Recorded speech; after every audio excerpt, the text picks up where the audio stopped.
yaliyotakazika, yani renewed, mawazo yaliyo renewed katika kile anakifanya. Bwana Yesu asifiwe sana.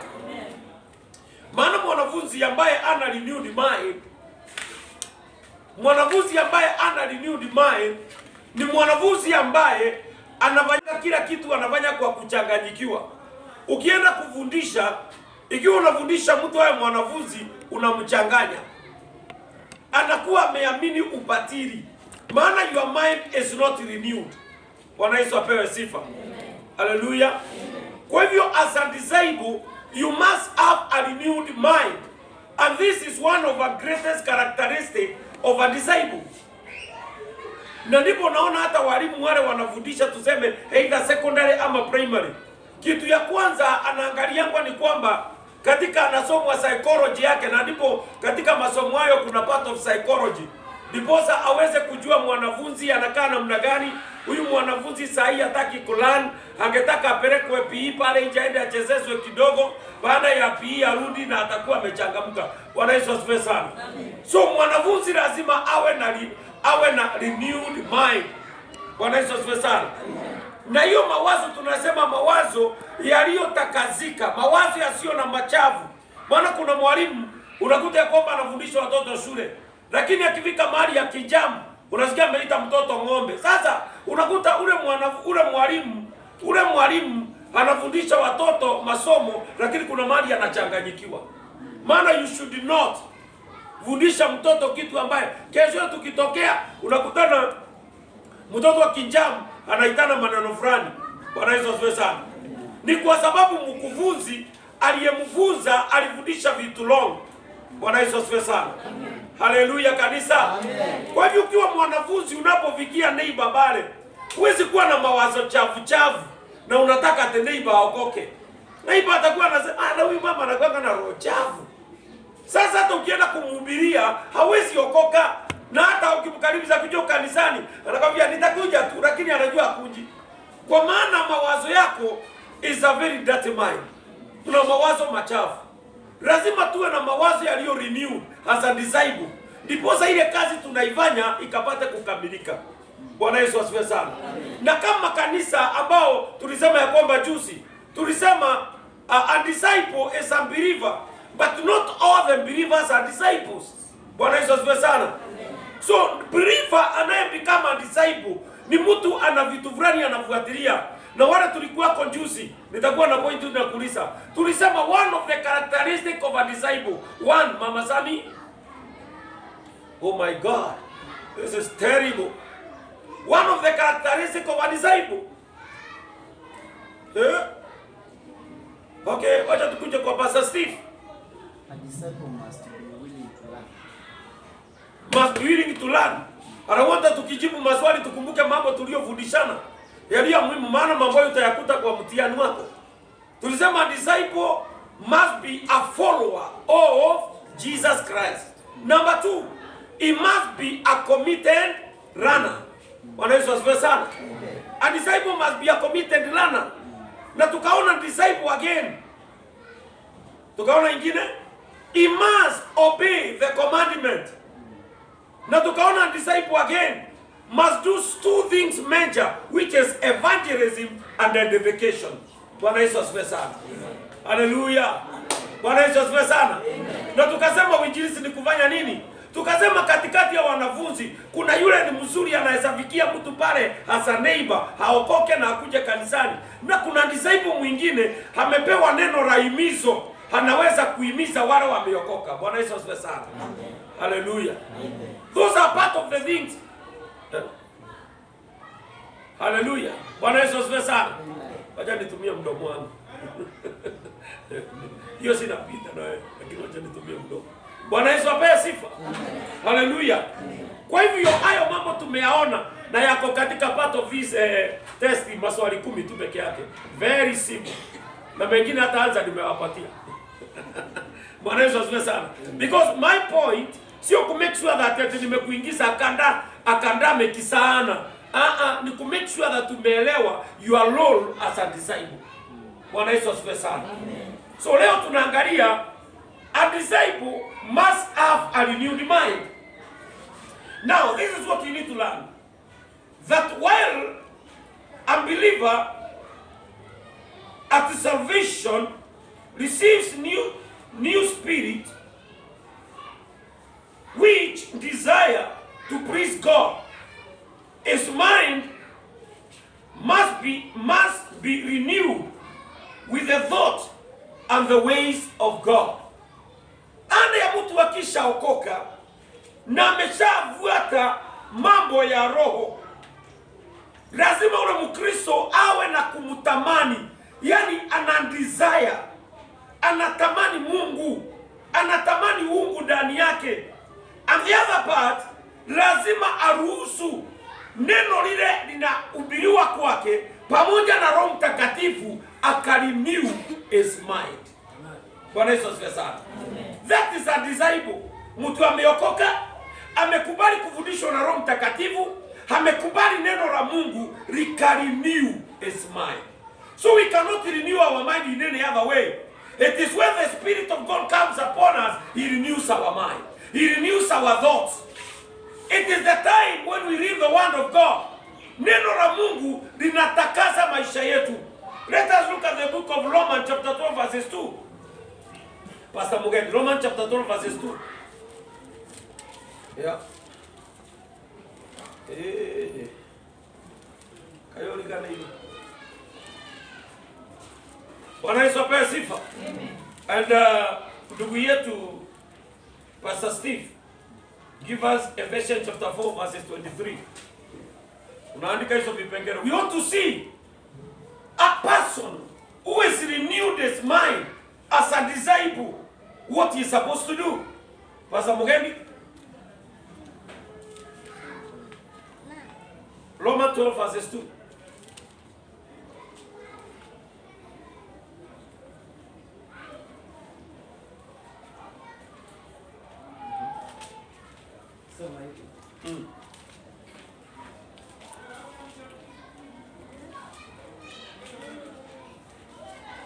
Hallelujah.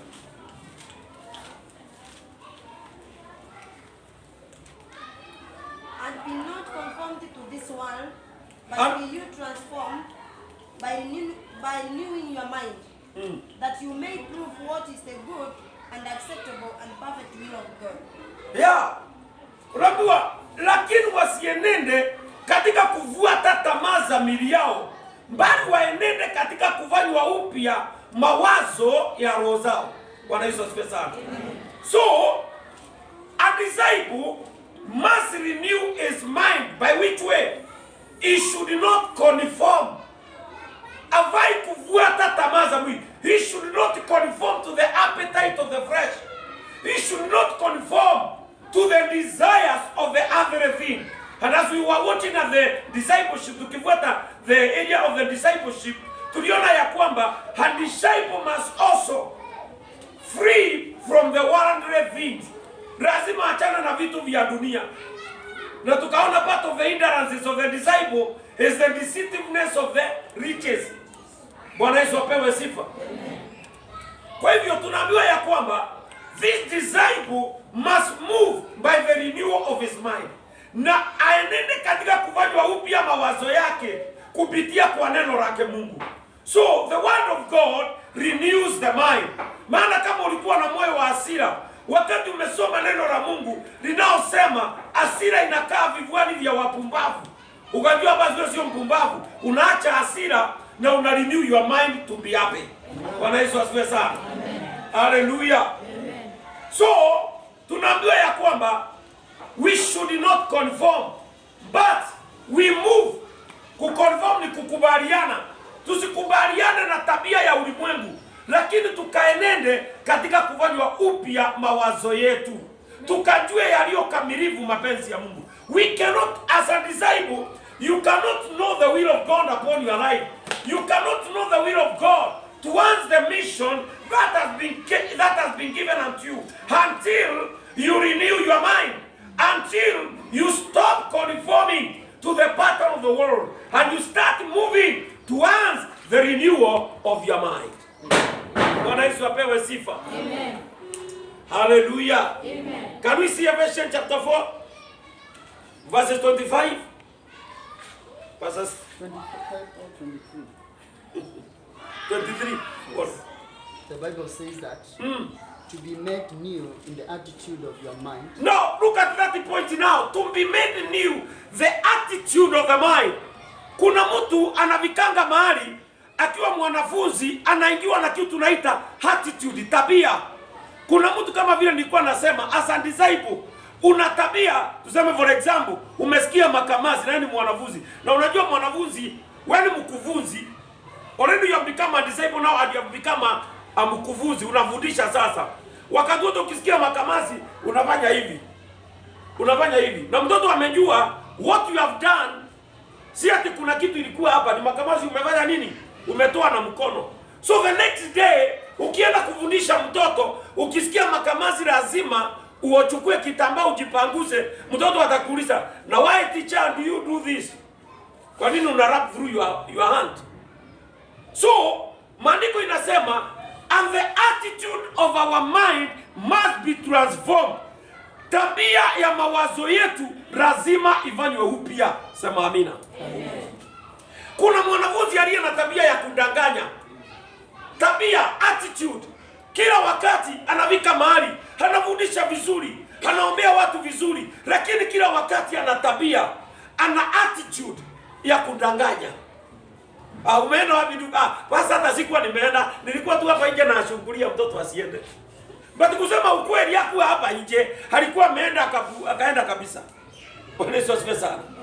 So akasema Paulo akaingia ndipo, akasema the attitude of our mind must be renewed, must be transformed. Lazima itakazwe. Sio sema amina. Amen. Inua mkono wako sema Bwana Yesu. Bwana Yesu. Nitakase nia yangu. Nitakase nia yangu. Bwana Yesu asifiwe sana. Maana kuna watu hata unaona mtu huyu ana nia nzuri. Ukimwangalia tu unaona ana nia nzuri, lakini kwa kuwa attitude yake haijatakazwa, nia ile hata kama ako nayo sio nia mzuri. Kwa maana hajatakazika. Ni mtu aliyetakazika, yale anayania, yale anayatazamia ni mambo mazuri, kwa sababu mtu huyo ametakazika. Praise the Lord. Hata katika uokovu naona tulio nao, attitude ya maisha yetu lazima ibadilike. Kuna watu wana attitude ya kupiga kelele. A small thing kametokea hivi, atafanya kelele mpaka haribu amani ya watu wengine. That is an attitude. And you must take care of that attitude. Bwana Yesu asifiwe sana. Amen. Hallelujah. Amen. Bwana Yesu apewe sifa. Amen. Nasema Bwana Yesu apewe sifa. Amen. Maandiko itatuambia katika kitabu cha Waibrania, tuwe na nia ile ile iliyokuwa na Bwana wetu Yesu Kristo. Ijapokuwa Mungu alikuwa amemchagua na akawa mwana katika ufalme wake, lakini kuwa mwana kwake hakukumbatia kama kitu, but he chose aliamua ateseke kwa sababu ya watu wa Mungu. Na baada ya hayo Bwana Mungu akamwadhimisha sana, akampatia jina limepita majina yote, na akamuinua juu ya miungu yote. Bwana Yesu asifiwe sana. Look at the attitude of our Lord Jesus Christ. Alikuwa Mungu, lakini hakuchukua jambo lile kama la kukumbatia. What did he do? He gave himself out for crucifixion, have kwa ajili ya watu wa Mungu. Bwana Yesu asifiwe sana. Nani ana a disciple, must have an attitude that akorede atakufa kwa ajili ya kazi ya Kristo. Akorede atakwenda msalabani kwa ajili ya injili anayohubiri. Bwana Yesu asifiwe sana. Na ni wachache sana wanakuanga na hiyo attitude. Wanasema kupona mimi ni wa Yesu. Lakini unakuta mtu akitoka hapa kidogo ameenda pale amebadilisha msimamo. Hata kama nilisema hivyo nijifungue kwa hiyo maneno. Lakini unakuta ya kwamba the issue is, what is your attitude? Attitude yako namna gani? Basi anakuuliza utakuja ibada ya katikati. Basi nitaona. Na hiyo ninaona nitakuja. Lakini ni njia tu ya kuambia basi ili afurahi mtu huyu atakuja, lakini hata kama. So an attitude ya uongo inafanya kazi ndani yake. Bwana Yesu asifiwe sana. So a disciple must have a renewed attitude. Amen. Sumwambie mwenzako a renewed attitude. Nataka tusomewe Isaiah 55 verses 8 to 9. Isaiah 55 verses 8 and 9. Tusomewe. Na kila mtu akujaga na Bible. We can mention somebody to read the Bible. Okay? My thoughts are not your thoughts. Uh-huh. Are your ways my ways, declares the Lord. Sikiza. Mungu akaona wakati wa Isaia watu wamechukua mambo yake Mungu ni kama ya kawaida. Akamwambia ya kwamba for your thoughts are not my thoughts and your ways are not my ways. Njia zetu sio kama njia za Mungu na mawazo yetu sio kama ya Mungu. Mawazo ya Mungu yako juu kuliko mawazo yetu na njia za Mungu ziko juu kuliko njia zetu. Bwana Yesu asifiwe sana. Now, why should we renew our mind? Maana hiyo litaulizwa swali katika mtihani ujao. Why should we renew our mind?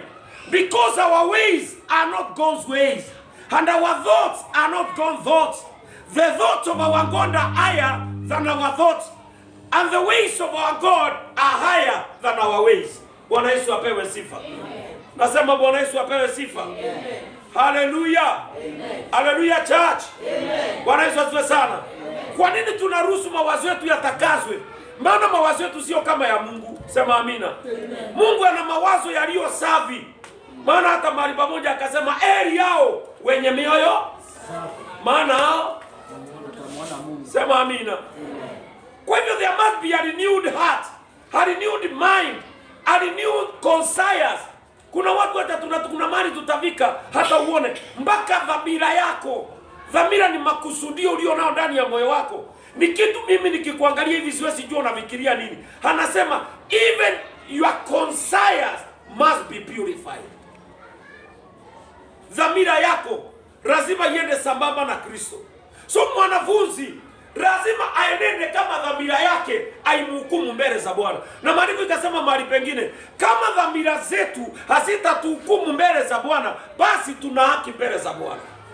Bwana Yesu asifiwe sana. Amen. Mark that word. Kama dhamira zetu hazitatuhukumu mbele za Bwana then tuna haki mbele zake. Lakini kama dhamira yako itakuhukumu unasimama tu hivi. Hai, na sisikii kuimba leo. Na dhamira yako inakataa. Unajua hata mbele ya Mungu hauna haki. Afadhali tu ukae. Ruhusu wengine wafanye.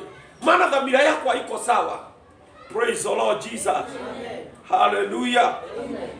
Another verse we need to read is in the book of Hosea 14:9. We are talking about a disciple must have a renewed mind. Hosea chapter 14 verses 9.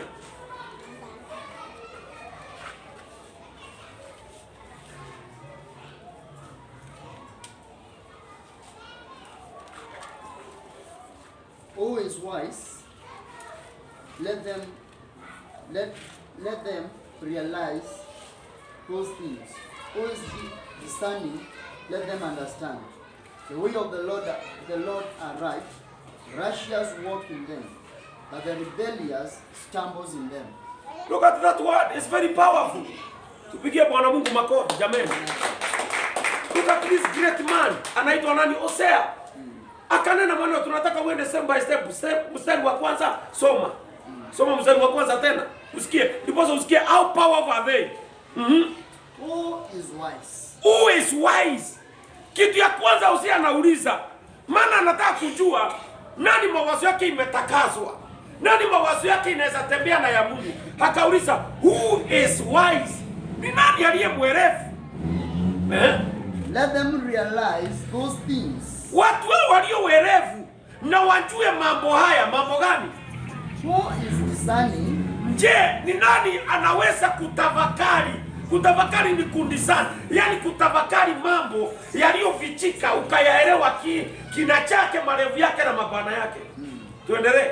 Let them understand. Let them understand. The way of the Lord are right. Wajue ya kwamba watu wao wanao discern na watu wao walioerevu waelewe njia za Mungu ni takatifu.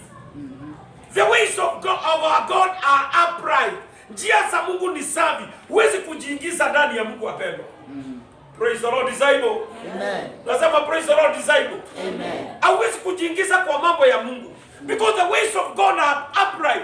So if you are wise, if you have wisdom, and if you have a discerning spirit, you must know the ways of our God are upright. Njia za Mungu ni safi na ni kamili. Sema amina. Then what should we do? Let the righteous walk in them. Then wale wenye haki, wanafunzi walio wenye haki wakasitembelee njia hizo za Bwana, njia ambao kamilifu. But the rebellious, lakini wale wanafunzi walio waovu ama waasi stumbles in them, wanaanguka katika hizo njia. Tumewaona mara ngapi? Unaona mtu alikuwa amesema ameokoka na alikuwa anatenda kazi kubwa ya Mungu, lakini ni mtu anajichanganya hapa na hapa. For example, siwezi kataa kusema kama waimbaji wetu wengi ni watu stumble because they are rebellious. Mtu bandara ya kwenda ukiwalika kanisani wakuja waabudu hapa, wanakuuliza utanilipa nini pasa? Utanilipa ngapi? Yaani huyo mwimbaji ambao ametoa nyimbo zake, umkaribisha hapa anakuambia siwezi sionekana. Kuna mahali nimeitwa ninalipwa 50,000, utanilipa ngapi? Lakini mahali pale ameitwa, kumbe ameitwa kwenda kuimba kwa kilabu watu wakikunywa chang'aa. So, maandiko inasema nini? Those people who rebel, they will fall in those ways of their wickedness. Watanguka katika njiani za uovu wao. Sema amina. Amen. Tumeona wanafunzi wengi wa Yesu, wanafunzi wengi wanafuata yani kuifanya kazi ya Bwana, lakini they stumble. Why do they stumble? They have wisdom, they are wise, they are discerning, yes. But kuna njia wanafuata ya rebels, watu waasi, wanafuata njia za waasi na wanaingia katika vikao vya waasi. Hao watu huangukia katika barabara zao na kuisha. Bwana Yesu asifiwe sana. Haleluya. Amen. Umenyamaza kama ni wewe. Bwana Yesu asifiwe sana. I hope you are not the one. Bwana Yesu asifiwe sana. Hallelujah. Let us go deeper again. We see something else. That this renewal of our mind involves changing our own pattern of thinking and programming our thinking over time according to the word of God. Now, hii hali ya kufanya mawazo yetu upya ni kumaanisha nini? Ni kuacha utu wetu wa kale pamoja na tamaa yake na kuingia katika reprogramming, yani kupangisha mawazo yako kuenenda kulingana na neno la Mungu. Ayai, Bwana Yesu asifiwe sana. Amen. Hallelujah. Amen. So tunaposema mambo ya renewing of our mind ni kuacha kale utu wa kale pamoja na tamaa zake. Bwana Yesu asifiwe sana. Amen. Alafu tunakubali kuliprogram. Kuliprogram ni kufanya nini? Ni kuanza kupanga kitu hakikuwa na mutaratara. Kinaanza kuwekewa mutaratara, muratiba. Kinaanza kuenda sambamba na vile Mungu anavyotaka, na vile neno la Bwana linataka. So neno la Bwana likisema tutakazike, tunatakazika. Neno la Bwana likisema tutembee kwa utakatifu, tunatembea kwa utakatifu. Amen. Tuseme amina. Amen. Bwana Yesu asifiwe sana. Amen. Tusomewe katika Psalms 119. Yote ajisomea kwa nyumba, jiandikie 119 verses 1 to 16. Nataka tusomewe Psalms 119 verses 105. Psalms 119 verses 105. Inasema nini? Hakuna mwenye amepata? Tunataka kuona this renewal of our mind must be reprogramming. Lazima iliprogram, yani kumaanisha yani tumepanguliwa vile tulikuwa tunaenenda na tumepangwa upya vile tunavaa kutembea na Mungu. Bwana Yesu asifiwe sana. Wacha nikwambia kuna disciple anaweza tembea na Yesu kama hajakubali kupanguliwa. Sema amina. Maana kuna njia ulikuwa unaenenda. Bwana Yesu asifiwe sana. For example, let me use my sister here, Betty. Betty aliponikuta hapa mara ya kwanza tulipoongea naye, alipokuja akiwa ameokoka. Later, mimi nilipompuruvia kulingana na principle and the standard of righteousness, ilibidi nimuombe wokovu tena. Kweli sio kweli? So nilimpangua. Nilifanya nini? Kupitia the word of God, I disarranged her again. Akakaa ni kama hata anashindwa basi anaongea nini. But after nimempangua vile alikuwa anafikiria na nikampanga vile Mungu anataka, she became the person she wanted. Hata yeye mwenyewe anasema I'm proud of myself. So sema amen. Are you not proud of yourself now? Na si hata kuna dhambi alikuwa ametenda, lakini kuna hali ya mtazamo wa mahali alikuwa naamini, na yani msimamo wa mambo aliyokuwa naamini, na wokovu aliyokuwa naamini unaweza kumsaidia, haungemsaidia until ni mdisarrange again, halafu ni muassemble. Mimi unajua nilisomea mechanic. And in mechanic there are terms like dismantling and assembling. So kama engine wakati umesikia imenoka, engine tunai dismantle, tunavungua kila chuma, kila kanat, kila kabolt, kila kawosha, tunaweka kando, tunaosha, tunaisafisha. Kule inataka kwenda kuriviliwa, inaenda inajazwa kiranga saft na kem saft, inaingia sawa. Baada ya hiyo inakuja na kaa nayo chini tena na iassemble. Sema amina. Amen. So mniruhusu nitumie hizo tamela, maana nisomeshwa na baba yangu, kwa hivyo asijapotea. Sema amina. Bwana Yesu asifiwe sana. So sometimes it comes a point that disciple must be dismantled and then assembled according to the manufacturer's menu, ambayo inasema vile mtu anavaa kukaa. Maana kuna manufacturer standard. Hata engine unasikia ukiipomoa na uivunge against the manufacturer's standard, haitaguruma. So lazima uende na standard ya manufacturer. Nani alikuumba? Ni Mungu wa mbinguni. Anataka ukae namna gani? A renewed mind. Unataka ukae namna gani? Your ways must be upright. Unataka ukae namna gani? As a disciple who has a renewed mind, you must be reprogrammed according to the word of God. Amen. Lazima tukubange kulingana na neno la Bwana. Tuseme amen. Amen. Na hivyo tunajua kwamba tuko na mwanafunzi. Wakati tumempangua, tukampanga katika standard ya Mungu. Tuseme amen. Amen. Hallelujah. Amen. Bwana Yesu asifiwe sana. Amen. Nani anakumbuka kale kakaseti tulikuwa tunaimbisanga wakati tunataka kuimba nyimbo kabla tujakuja kufikia CD? Tulikuwa na kaseti. Kaseti ilikuwa na rewinding na rewinding. Kuna wakati iko mbele unataka kuirudisha nyuma, una-rewind na ku-rewind. Hey. These are things that, yani kuna mahali umepita njano, ulivaa ukuwa umetengenezwa njana, ukaenda mbele kidogo, lazima tukurudisha nyuma kidogo. Tukuriwind kidogo ili tukutengeneze. Baada ya kukutengeneza sasa tunaweza kukuriwind mbele. Bwana Yesu asifiwe. Hallelujah, somebody. Amen. Upigie Bwana Yesu makofi, maana hiyo ni bado nakupea, unaelewa. As a disciple unaelewa mambo hayo nimekuambia sasa. So tusomewe katika Psalms chapter 119 verses 105. Bible says, neno lako. Now David alipokuwa a disciple, kuna mambo alimake a decision to become. Na alipotaka kufuatana na neno lake Mungu, kuna maneno alinena. Akasema ya kwamba neno lako ni taa ya miguu yangu, na neno lako ni mwangaza wa njia zangu. Praise the Lord Jesus. Amen. Nani, yani mtu huyo neno la Mungu kwake limefanya kazi mpaka akafika mahali neno hilo hahitaji tochi usiku. Anatembea na lile neno, linakuwa mwangaza wa njia zake na linakuwa nuru katika miguuni mwake. Amen. Bwana Yesu asifiwe sana. Amen. Wale watu wamefika viwango hizo ni watu wamesonga mbali sana. Praise the Lord. Amen. So David, imagine huyu mtu alikuwa mtu wa namna gani? Mtu ambaye angeona mke wa mtu akioga lazima amuotee, lazima achukue. Mtu ambaye anaweza make any mistake anafanya. Lakini Mungu anasema this is a man after my heart. Man after God's heart. Why? Because alifika mahali akaelewa neno na akataka kuwa disciple. Akalifanya neno la Bwana kuwa taa ya miguu yake na kuwa mwangaza wa njia zake. Sema amina. Amen. Kuanguka kwako kwa mbele does not mean anything. But what matters is when you rise up and you start walking upright. Bwana Yesu asifiwe sana. Unajua kuna watu wanakuanga na memory kwa kila mambo alifanya pale nyuma. Kila wakati hawezi songa mbele, maana anafikiri basi unajua nilitoa mimba nikiwa pale nyuma. Hiyo achana nayo, kama ilipita, na kama uliokoka.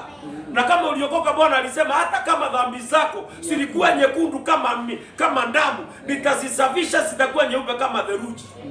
Na Mungu akifika to that point, yeye ana joke. Yaani inamaanisha kwamba the blood of Jesus Christ inside it iko na nguvu kuliko ile enzyme iko katika helio soap. Najua katika sabuni ya heli inaambiangwa iko na enzyme ambao ukiweka tu kisoko nguo zako tu chafu lazima uondoke. Si useme amina. So damu ya Yesu iko na iko na substance fulani ndani yake, imepita enzyment ya kwamba hiyo supplement ikiosha mtu, hata karama ya kale kalikuwa kanaangaliwa akawezi patikana tena. Praise the Lord. Imekuwa sasa tuko ndani ya Yesu Kristo. Kwa nini unaongea kwa nguvu mpaka unani? Imekuwa sasa tuko ndani ya Yesu Kristo. Tumekuwa kiumbe kipya, ya kale yamepita na yote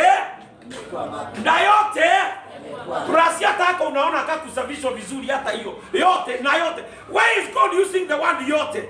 Ni kumaliza hata hiyo kamimba ulitoa yote. Hiyo yote ulifanya, it's over.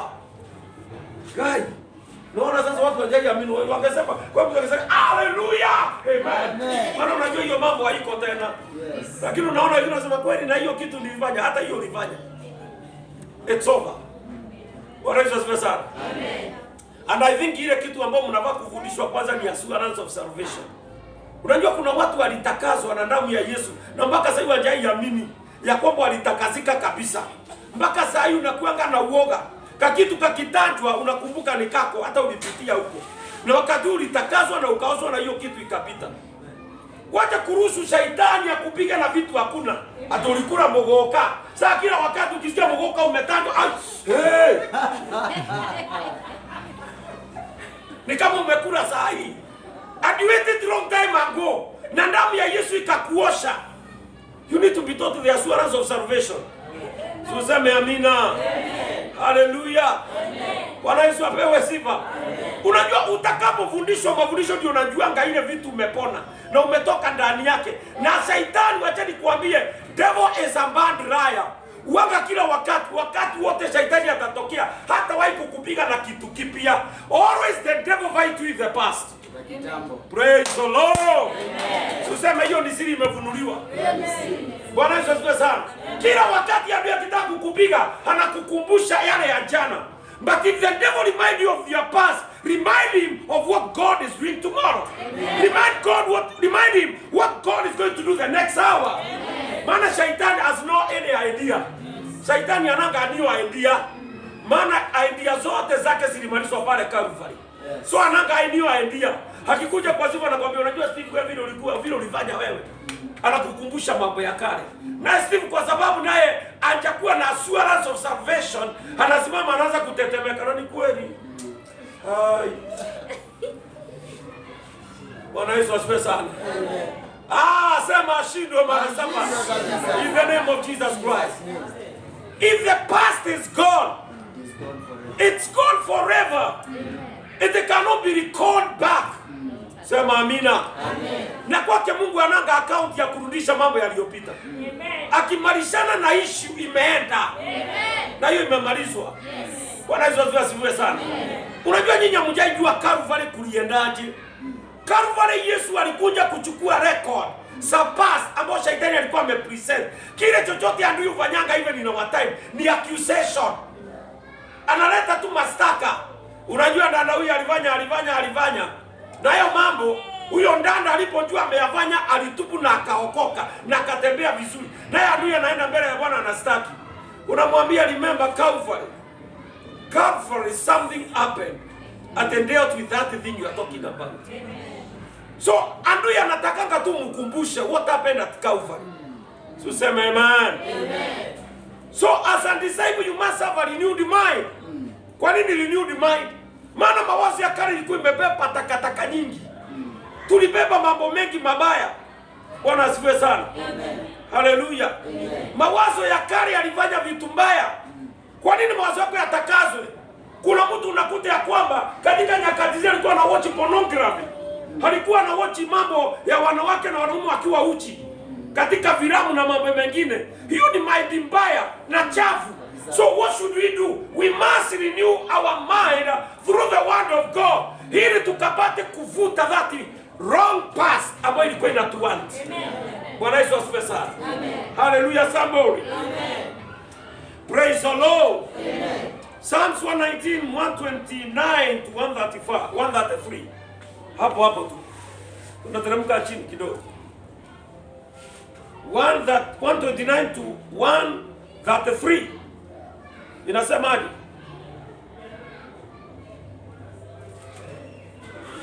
Gai. Hatujapata. Hapo pasa ulisoma. Macho yangu yamevivia kwa kutamani wokovu wako na amri ya haki yako. Kama silivyo rehema zako, umtendee mtumishi wako na amri zako unifundishe. Unasoma 119 verses 129 to 133. Shuhuda zako ni za ajabu, ndio maana roho yangu imeshishika. Na unaona Daudi anaenda akiangalia step by step. Ya kwanza akasema neno la Bwana limekuwa taa ya miguu yangu na mwangaza wa njia yangu.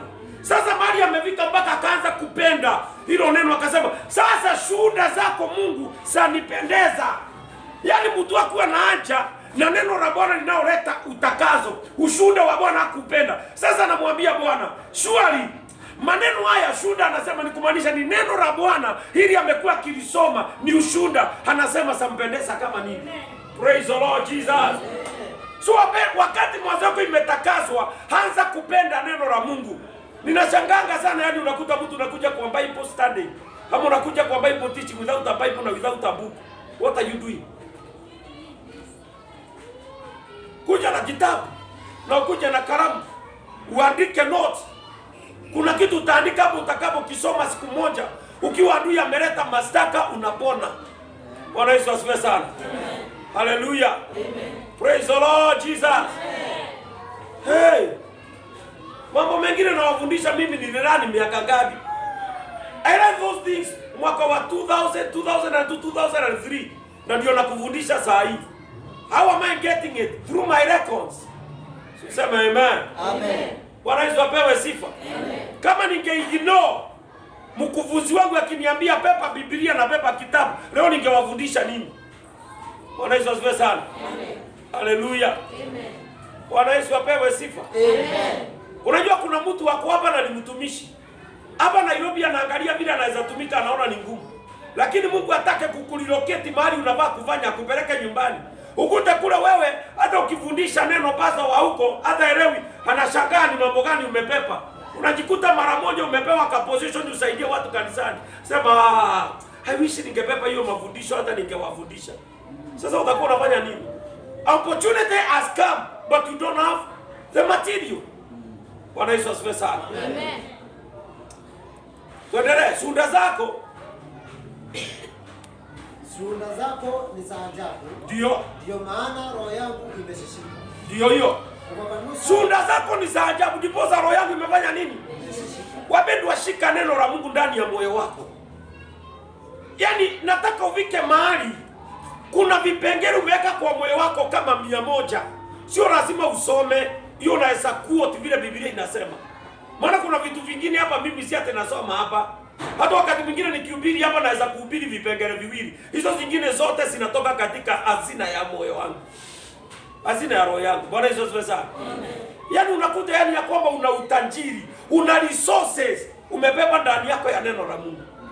Bwana Yesu asifiwe sana. Amen. Tusome tuendelee chini. Kufafanusha maneno yako. Kufafanusha maneno yako. Kuatia nuru.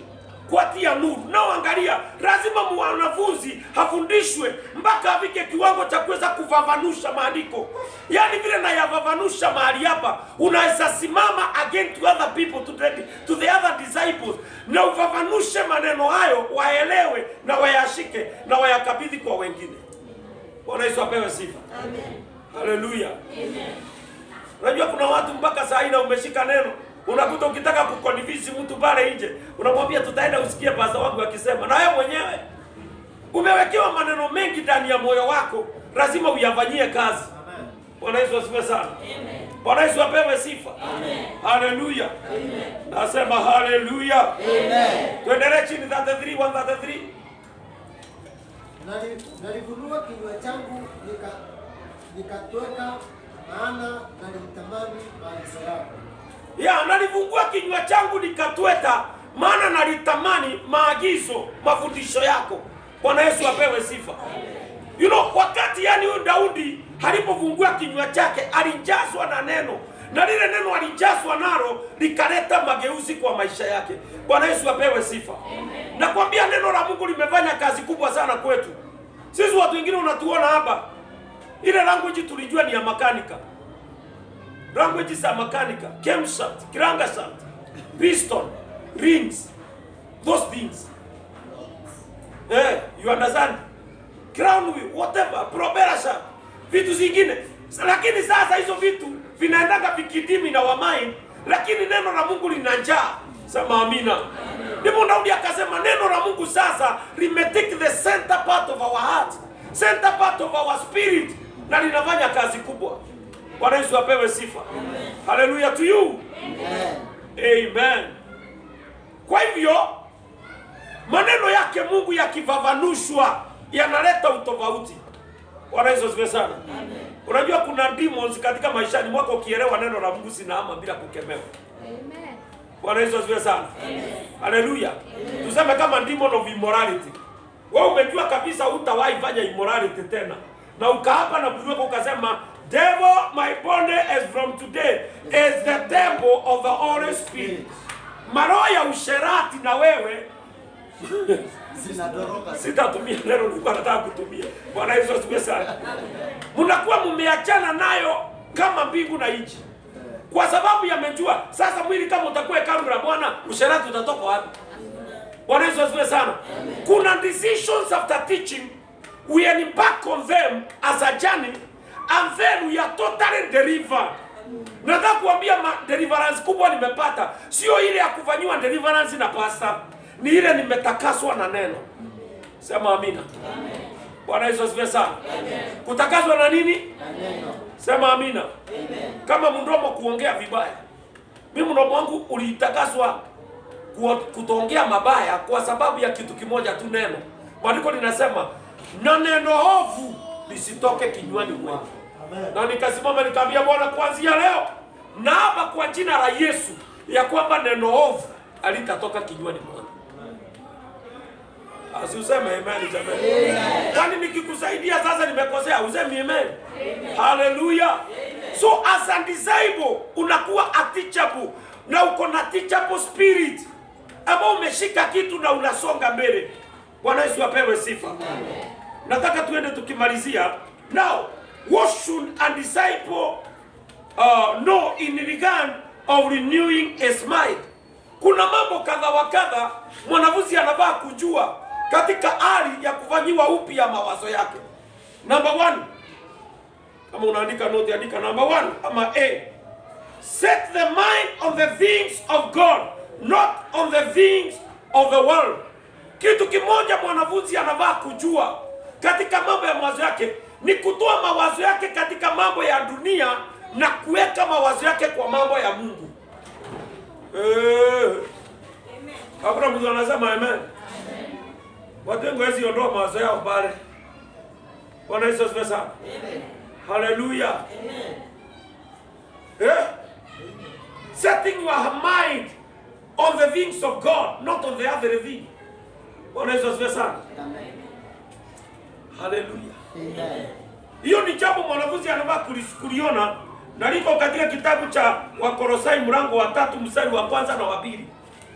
Na mtu mmoja atusomee Royce. Colossians chapter 3 verses 1 and 2. Na wale wanaandika Romans chapter 8 verses 5 to 9. There's something we need to learn very carefully. A disciple should know about the renewing of a mind.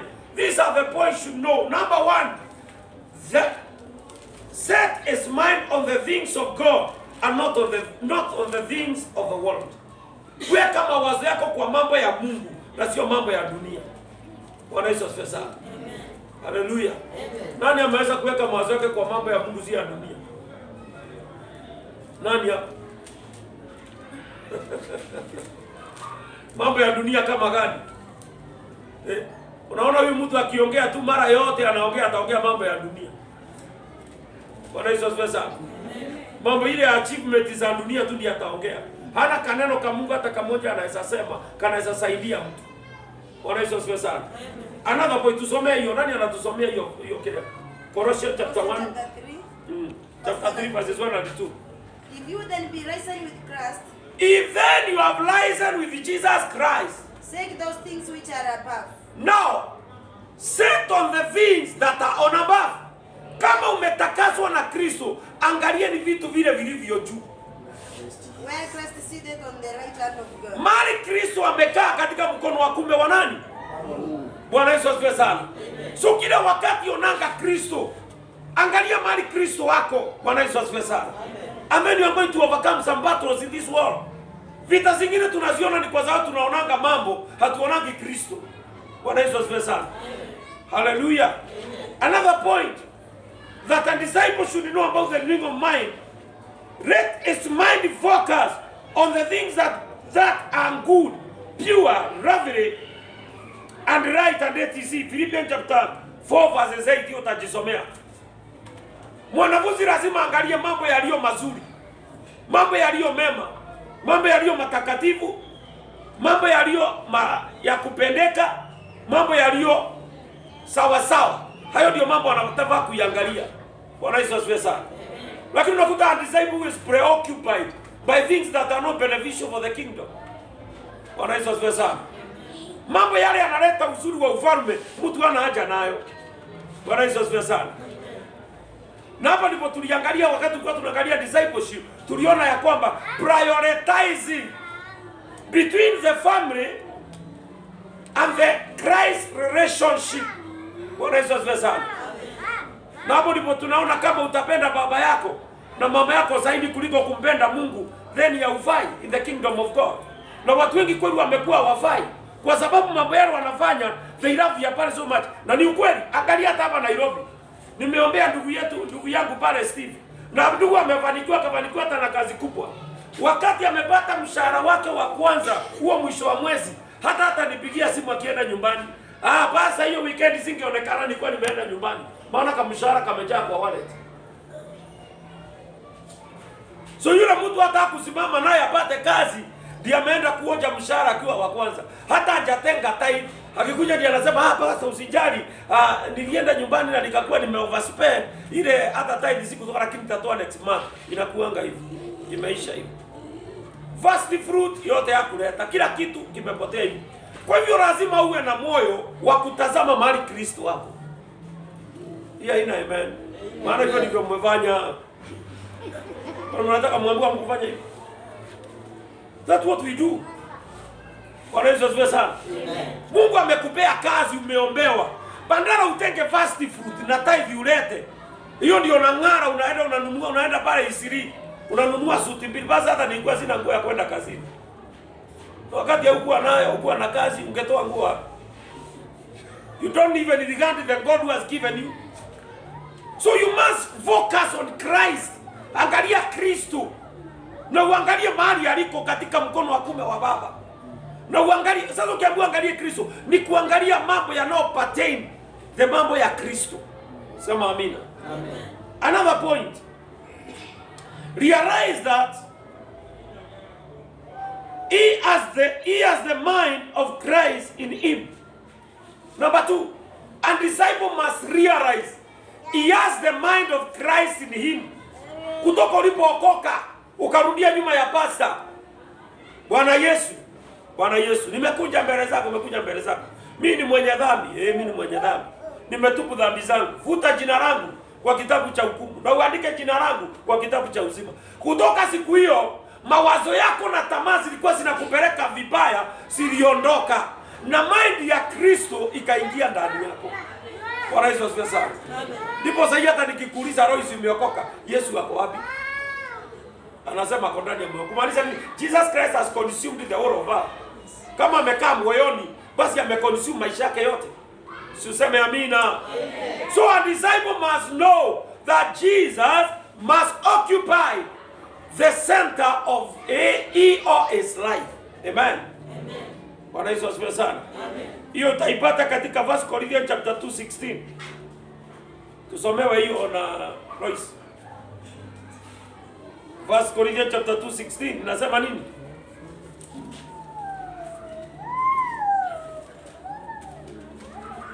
Corinthians 2:16.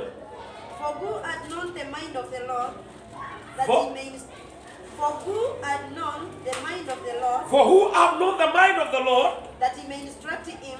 That he may instruct him. but we have the mind of Christ.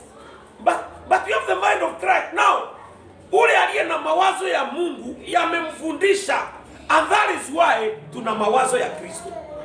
Tuseme amina. Amen. Kama neno la Mungu limekufundisha, then mawazo ya Kristo yako ndani yako. Na kama uko na mawazo ya Kristo, the matter in your life is about the kingdom. Tuseme amina. Amen. Ndipo Yesu alipokuwa anatafutwa na wazazi wake, akasema, "Ai, mtoto wa miaka 12, wewe umetusumbua aje? Tumekutafuta mtoto una kichwa ngumu wewe." Unajua wazazi wa siku hizo na hizo sio tofauti. Umejificha, tumeenda mbali, tumerudi kuja kukutafuta. Aliwaambia kwambia, "Don't you know I am supposed to be the house of the Lord." Amen. Doing the will of God. Bwana Yesu asifiwe sana. Yesu akamwambia, "Mkujua ya kwamba iliandikwa, ninafaa kukaa katika nyumba ya Bwana." I was not in the wrong hands. I was in the house of the Lord. Sio kama vijana wa siku hizi wakitoroka wanaenda mtaani kukula na chokora. Huyu alikuwa tu anaenda kwa nyumba ya Mungu. Tuseme amina. Amen. Alienda wapi? Kwa nyumba ya Mungu, na akawaambia, "Don't you know, hamkujua iliandikwa, nafaa kukaa katika nyumba ya nani?" Na siku ya leo unaona kuna shida. Maana many disciples are not there, we have believers ambao hawajui kukaa kwa nyumba ya Bwana. They don't know the time they can, sacrifice to sit and reason in the house of the Lord. Bwana Yesu asifiwe sana. Nasema Bwana Yesu apewe sifa. Wacha niwaambie wapendwa, hata mkikuja muweze kunona pande moja. Wacha nikwambie kitu kimoja, hakuna kitu kibaya kama kunona proportionally. Ani proportionally. Unakuta ni mama, unakuta ni moja ni mlima hivi, na ingine utaendanga aje.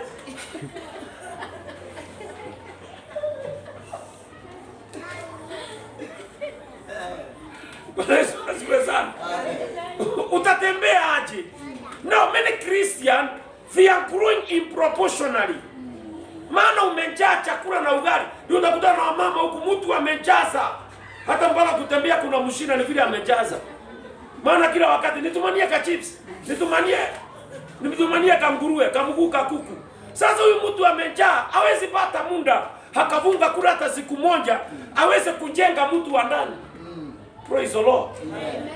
Waambie mwenzako, nimekataa kukua in proportion. Bwana Yesu asifiwe sana. Hallelujah. Mboga ya mnaenda na ile nyingine ya kienyeji huku imeona shida. Na samaki. Hakuna kitu kingine. Lakini ukiuza mtu, when do you find the time to sit down and the image of Christ be developed, be created in you? Ni nini unakaa chini? Sura ya Kristo inajengwa ndani yako. Bwana Yesu asifiwe sana. Tumeona ya kwamba mara ya kwanza wanafunzi waliitwa wanafunzi katika Antiokia. Wajamaa wakapepa Kristo, wakavanana naye. Watu wanajua kusema, "Okai muone." Hao watu wamekuwa kama wa Kristo Bwana. Wamefananishwa na nani? Na Kristo. Maana wamefanana kwa tabia na mienendo. Praise the Lord Jesus. Amen. Hallelujah. Amen. Nasema hallelujah. Amen. Another thing must the disciple know is that ask of the Holy Spirit to illuminate and develop his mind. Now, hii taa unaona vile imeangaza, hii mwangaza wa hii taa haiwezi itwa right, inaitwa illumination. Maana ni light kubwa inamulika.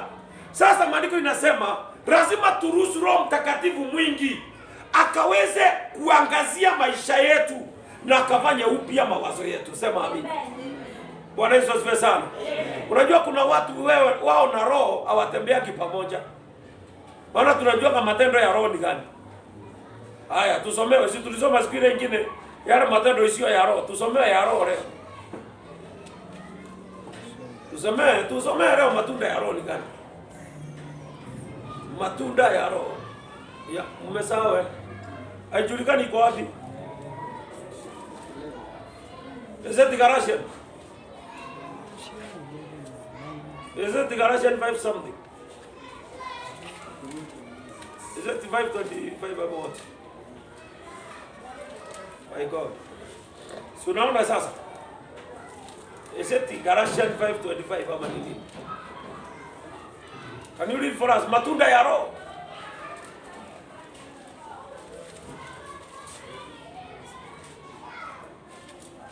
Galatians chapter 5 verse 22. Oh, 5:22. Good. Sikuwa nimepotea sana. But the fruit of the Spirit is love. Matunda ya Roho ni upendo. Sema amina. Si useme amen.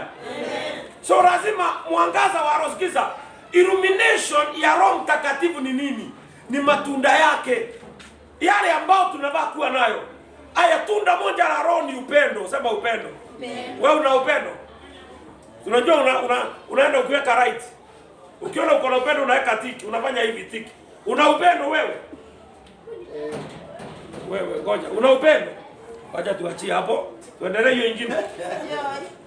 Hiyo nyingine ni furaha, una furaha kweli?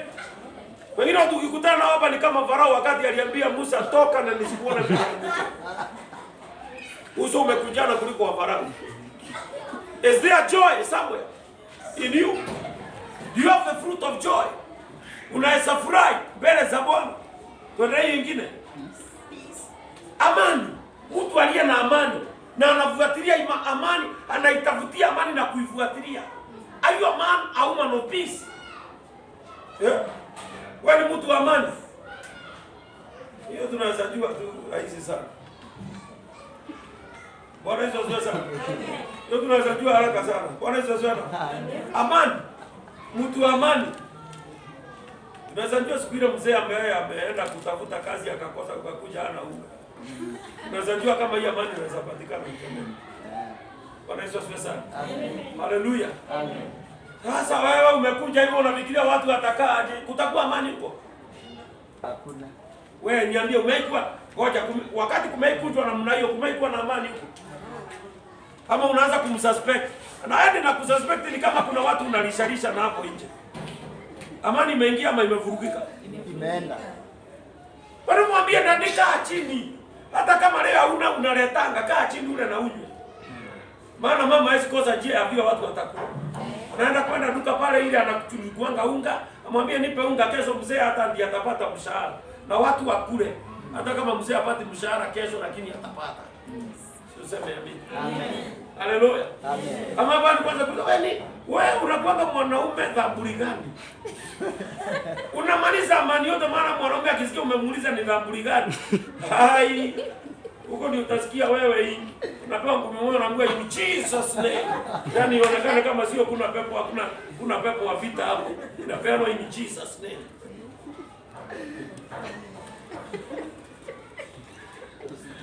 Bwana Yesu asifiwe sana. Hapo kuna watu wana spiritualize yanga mambo. Unasikia na akiulizwa basa yani kamkutana kitoko kwani ndugu umeanza kupigana vita. Basta kulikuwa na shaitani nilipiga in Jesus name. Kwa hiyo sio shaitani ni mtu uliulisha. Another fruit. Long suffering. The next. Long suffering. Wrong suffering. Endurance. Hiyo ni nini? Endurance. Kuvumilia. Nani anaweza vumilia? Ni ndanda gani anaweza vumilia mume kazi imekatika? Anaambia mume tulia tu kazi itapatikana. Na kwa sababu kuna kazi yako unafanyanga, mume anakula bila kupigiwa kelele. Unajua wengine unakutanga kama ni mama mume amekosa kazi. Nasikia mimi nitalishanga mtu kwa hii nyumba kweli. Na ukiangalia muda ule amekulisha ndio mrefu kuliko ule unamlisha. Jamani si tuokoke. Lazima tuwe na endurance. Useme amina. Sasa mama Eliza kwa sababu nimelala siku 2-3. Hai sasa huku yani mimi nitalishanga mtu akiwa amelala. Si unaanza kuniambia atalala mwezi mzima papa nikulisha na ukunywa na ushibe. Maana miaka yote nimemoa 20 karibu 20. Sijai kataa kufiro my duties. Useme amina. Amen. Nikilala wiki moja nilishe na nikule na niamke nikilala nione TV na nipumzike kuna shida. Anafaa kuongea. Miaka 20 ni kama nimefanya kazi nzuri. Bwana Yesu asifiwe sana. Amen. Yaani I'm just using my own way kwa sababu hii jambo ni jambo tunafaa kuangalia life as ups and down. Na wakati mwingine tujaribiangu matunda hayo katika wakati kuna raha. Yaani unajua anaonanga watu mkiwa fani. Unasikia mtu ameinua mikono. Mungu naomba unipatie tunda la Roho Msafari. Wapi? Literemshwa wapi? Hilo ukisema upatiwe hilo ni mapito utapitishwa. Kazi ya mume ikatika mara moja mwezi mzima. Aone kama utaenjua. Ukiomba jambo linaitwa la roho, aliteremshangu na roho hapo, unapelekwa kwa mtihani. Mungu naomba unifundishe kupenda, ndio hiyo. Unapitishwa kwa njia, unakutana viwete wa kama kutoka pale chini plot 10 unashindwa kwani leo kumeondokea. Viwete wamepangwa laini pale kutoka pale plot 10 wamekuwa ni kama 10. Na unapita pale. Nisaidie. Kipita. Nisaidie. Nisaidie wote 10 wanasema nisaidie. Sio sema unataka tunda la upendo. Lazima lijaliko. Nao wote lazima ufanye ili upite mtihani wa Mungu. Hawakuwekwa pale. In fact, na umeipita njia hiyo hujai kutu wamewekwa tena. Wamewekwa pale kwa makusudi upendo wako uonekane. Amen. Nasema praise the Lord. Amen. Yeah. Bwana Yesu asifiwe sana. Amen. Mambo ya Mungu hainanga shortcut. And that is I usually say. Ni afadhali upite mitihani ya Mungu kuliko kwenda shortcut. Maana shortcut zimefanywa Wakristo wakakuwa halfway back. Mkate hujapinduliwa pande. Hujapinduliwa pande mbili. Wanakuwa kama mtu anaitwa Ephraim. Ephraim alikuwa mtoto wa nani? Mtoto wa nani? Wa Joseph. Alikuwa na Ephraim na Manase. Sasa Ephraim alikuwa mtu ambaye ni huwa ambao alina mipaka. Anakimbilia wake wa mataifa, anakimbilia huku na huku. Mpaka wakati babu yao alikuwa anabariki akasema, na huyu ni Ephraim ama ni Manase? Na huyu Ephraim ni kama mkate ambao hujapinduliwa pande mbili. Bwana Yesu asifiwe sana. Haleluya. Amen. Wewe umepinduliwa pande mbili kweli? Tutajua hiyo. Tukwambia weka uso hapa, tukuwekelee kofi mzuri tukutanie sema pasa. Hata pande nyingine wekelea tuone wangapi. Nasikia mwingine amekwambia mimi sio Yesu.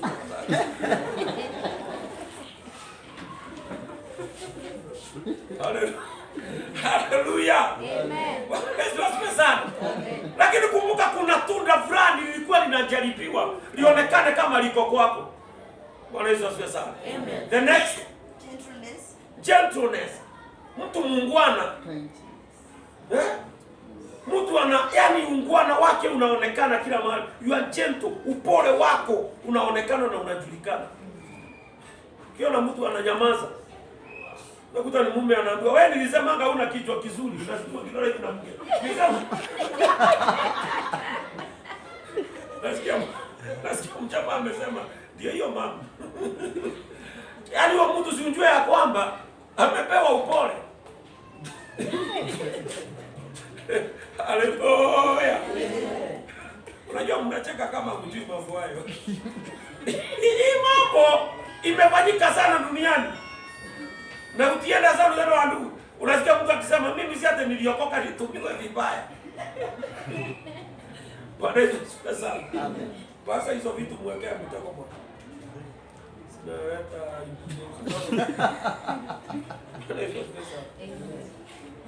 Bwana Yesu apewe sifa. The other one, goodness. Mtu mzuri. Unasikia ukipita tu hivyo tu gai. Huyu mtu si ni mwanana bwana. Huyu mtu ni mzuri. Bwana Yesu asifiwe sana. Huyu mtu ni mwanana, mtu mzuri. Haleluya. Tupate wapi? Siniambie nisikie. Ambaye Mungu anakaa ndani yake. Ambaye Mungu anakaa ndani yake. Tumpate wapi mtu kama huyu? Hamoni mtu mzuri, Mungu anakaa ndani yake.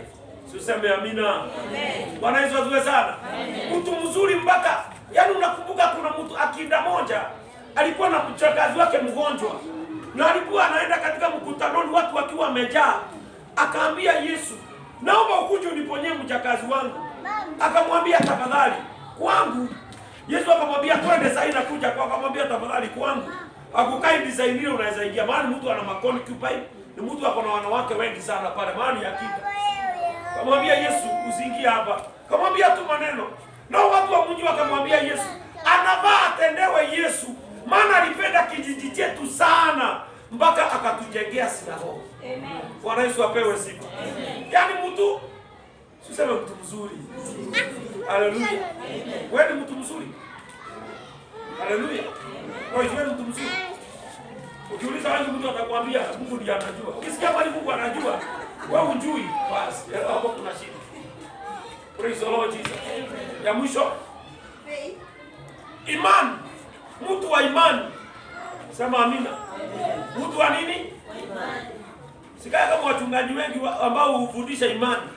Unakuta ya kwamba akisikia mama Gasheri amekuja, Pastor Steve, tafadhali twende kwa nyumba tuombe Gasheri. Gasheri yeye na joto iko moto hata sijui ni kama nini. Sisemi Gasheri afue na joto, nimesema kwa mfano. Sasa basi akaenda, anaambia mama Gasheri, hiyo ni kitu ndogo mama Gasheri. Hiyo tunaangusha sasa. Ni kweli. Anaenda pale anapiga hiyo miungu yote, joto inaenda chini. Bila ndawa yao. Lakini wacha kwake katoto kake kapato na joto. Kai ni hospitali gani mzuri? Hospitali gani mzuri ndugu zangu?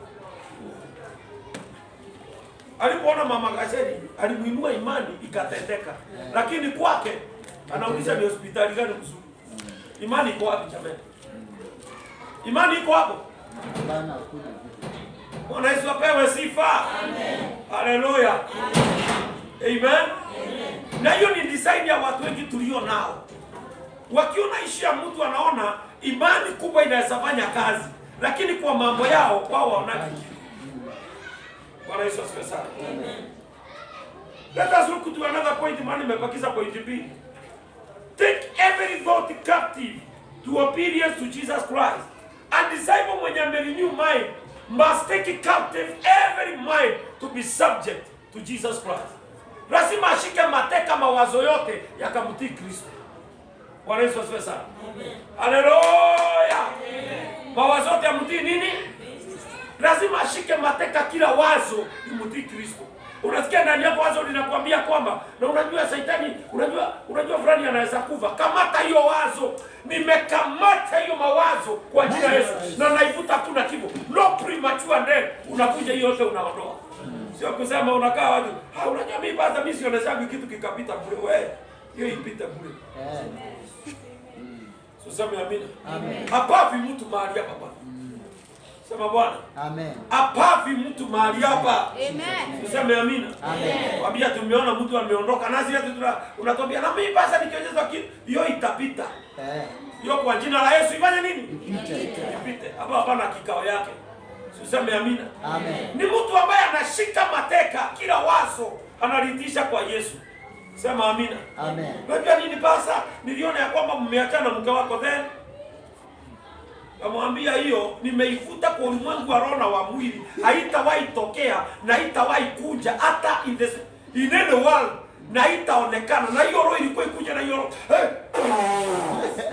Meikata yote na kumalisha.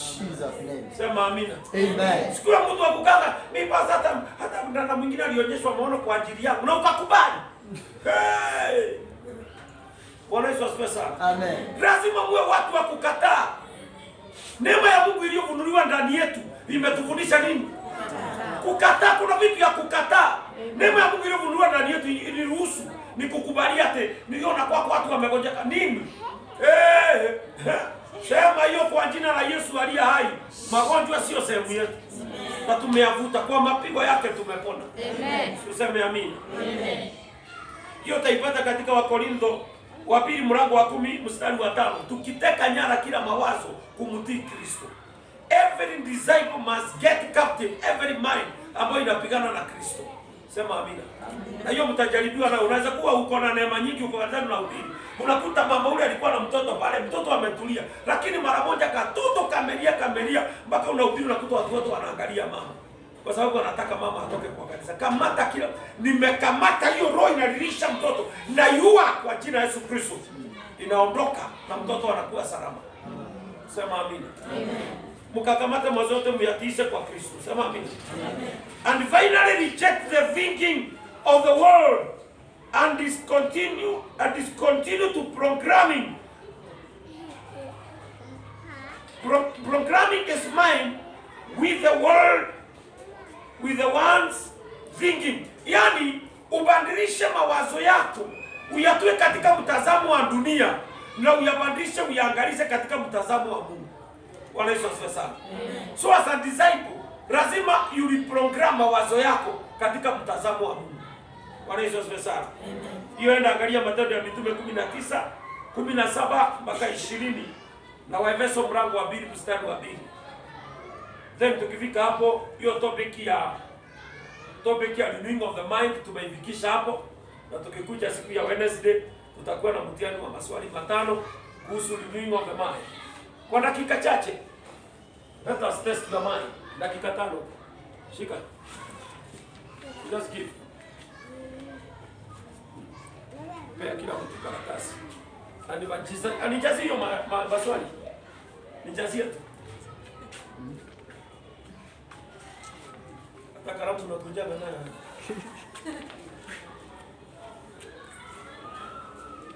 Yule mwenye ana kalamu kama mtu ana kalamu kumpe.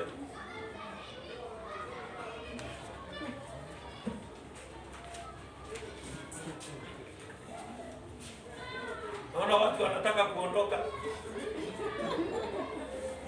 Kaka tusimame mbele ya Bwana. Ena unijazie. Go and feel for me and